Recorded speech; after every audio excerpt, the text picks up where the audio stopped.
I'm speaking with Ray Mullins of Rio Rancho, New Mexico. He's a genealogy blogger, researcher, and author of the blog Finding Ella, My Search for the Camel Girl. Thank you for speaking with me today, Ray. Oh, it's absolutely my pleasure. Good to talk to you. Tell me, first of all, how you found out about Ella Harper and what interested you about her. I had been just going through the news, and I came across an article about the TV show American Horror Freak Show. And it was all about the real people that it was going to be based on. So I went to the article, and you know how the internet is. You go from one thing to the other. Next thing I know, I came across Ella, and she was quite different, and she was also from Tennessee, which is where I was living at the time. So I got real interested in her. And disappointed because there was nothing known about it. And that's the thing. Like, I'm sure most people haven't heard of her. Could you explain what disability she had? Gina read verbatim. It's essentially, basically backwards knees. So she walked very differently, and it made her resemble a camel. So that's why she's called the Camel Girl. That's why she ended up in freak shows and sideshows. And that was a way for her to make money with what she had, correct? Yes, absolutely. Absolutely. Let's talk about the double-edged sword that was the life of sideshow performers with disabilities, particularly Ella at the time. Sure. In your research, what did you find her experience was? I understand she was only performing for, 2 years? Something like that, yes, roughly. Well, prior to her going in there, P.T. Barnum had started all of this thing, with big promotions and all of this. And this is when a lot of them really started making good money. And so Ella, come about 1884, when she was about 14, she started on the road with it.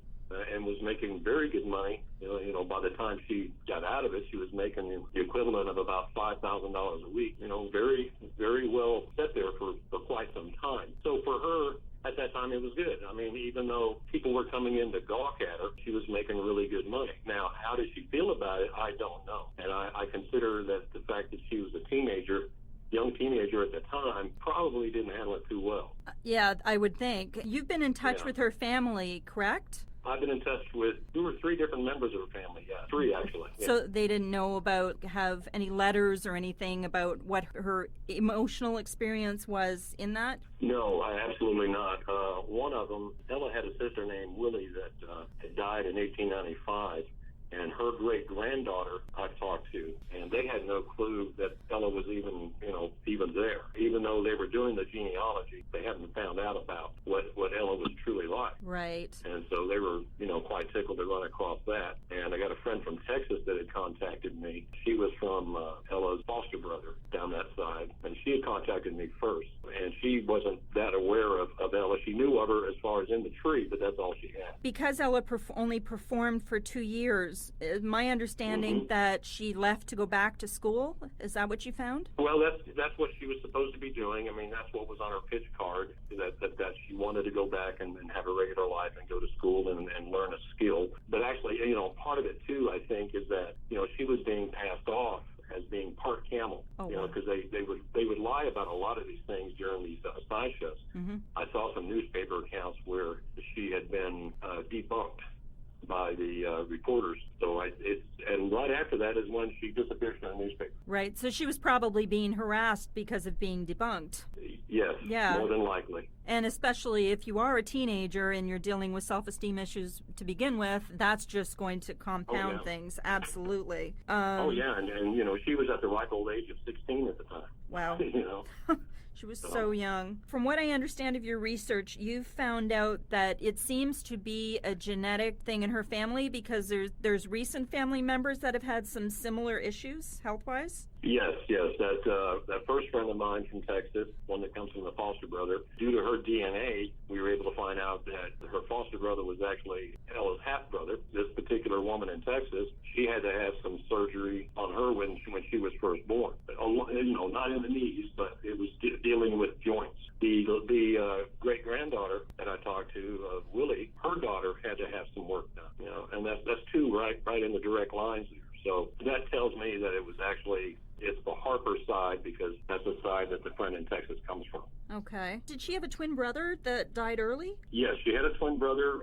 Didn't know about him at first. He was only a few months old when he died, so we don't know, but we suspect that it may have been a similar kind of a thing but he just didn't survive. But there's nothing, I haven't found anything concrete, anything in the records or anything that shows that was definitely the case. Yeah, that's what it sounds like. If he died so young and she had the condition that she did, there's Yes. probably a connection, although infant mortality was so high at that time, it's hard to say, but it sounds like it. Absolutely, right. Yeah. Were you able to find out anything else about Ella's life after the sideshow, or she just disappeared from the records? She did disappear after that until the 1900 census when I found her, because the 1890 census burned up. It doesn't exist. Oh. And she is living with her mother back in Tennessee. Within a few years, they moved to Nashville together, and where Ella meets a young man named Robert Sadley, whom she marries in 1905. Wow, okay. Did they have any children?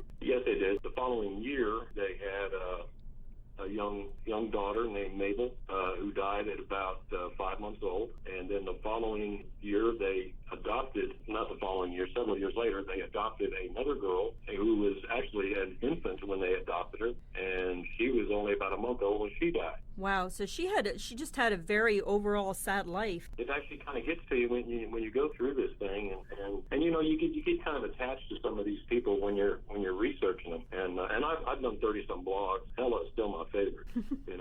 Probably always will be. Why is but that? It was a pretty sad life. Yeah. Why was Ella your favorite? I guess I felt for her really badly because the things she was going through. Here's this odd disability that she can do nothing about, and it's ruining her life to a point. She was fortunate enough when she did get in the sideshows that this was during a time when they could make a lot of money. That was different early on, and it changed later on in the freak shows in the 1900s. That all changed, but at her time it was good money. They could make friends, they could meet spouses, all kinds of things. So it wasn't always a bad thing for them. Many of them would defend their job in it. Well, and that's where it's double-edged, right? Because they did build communities by some of them. For example, the little people that worked in the shows, it was the first time they ever met another little person, correct? Right. Yes.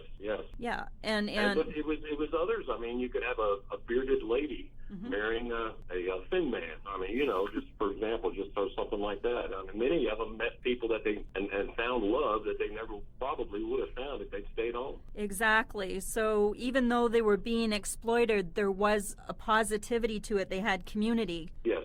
So at least something positive came out of it. Mm-hmm. Yeah. Well, thank you very much, Ray, for joining me today.